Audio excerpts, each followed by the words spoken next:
পুলিশের বাঁধার মুখে পড়ল গাজা ইসরায়েলি বাহিনীর গণহত্যা বন্ধের দাবিতে মার্কিন দূতাবাস অভিমুখে ছাত্র জনতার মিছিল।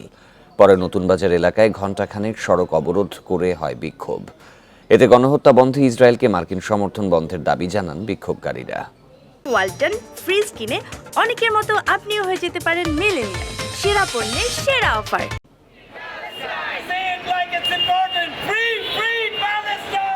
ফিলিস্তিনে ইসরায়েলি বাহিনীর নৃশংস গণহত্যার প্রতিবাদে উত্তাল বিশ্বের বিভিন্ন দেশ। বিক্ষোভ কর্মসূচি পালিত হচ্ছে বাংলাদেশেও। বৃহস্পতিবার ঢাকার মার্কিন দূতাবাস এলাকায় ছাত্র জনতার ব্যানারে জড়ো হন বিভিন্ন শ্রেণী পেশার মানুষ। পুলিশ তাদের কিছুটা দূরে সরিয়ে দিলে বাড্ডার সুবাস্তু নজর ভ্যালি এলাকা থেকে আবার মিছিল নিয়ে মার্কিন দূতাবাস অভিমুখে রওনা হন তারা। মিছিলটি সামনের দিকে যেতে চাইলে কয়েক দফা পুলিশের বাধার মুখে পড়ে। এ সময় নতুন বাজার এলাকায় বিক্ষোভ করেন কর্মসূচিতে অংশগ্রহণকারীরা। যুক্তরাষ্ট্রকে আমরা পরিষ্কার করে বলতে চাই, একদিকে মানবাধিকার গণতন্ত্রের কথা বলবেন, আর ওই প্যালেস্টাইনের গণহত্যায় সহায়তা করবেন। মানুষ আপনাদের এই সব কথা বিশ্বাস করবে না।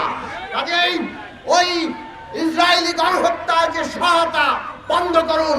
আমাদের প্রতিবাদ জানাতে গেলে আমরা বাংলাদেশের মানুষ হিসাবে সর্বনিকটে কত দূর যেতে পারি, আমরা এখানে আসতে পারি। আমাদের ইচ্ছা ছিল আমরা আরো ভেতরে যাব, তাদের সাথে কথা বলবো এবং সেখানে যতদূর সম্ভব বাংলাদেশের মানুষ হিসাবে, পৃথিবীর মানুষ হিসাবে এখানে একটা চাপ প্রয়োগ করবো।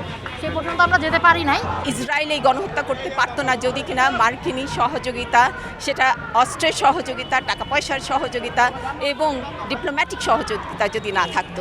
কর্মসূচিতে যোগ দেন বিভিন্ন প্রতিষ্ঠানের শিক্ষার্থীরাও। তাদের স্লোগানেও ছিল যুদ্ধমুক্ত স্বাধীন ফিলিস্তিনের দাবি।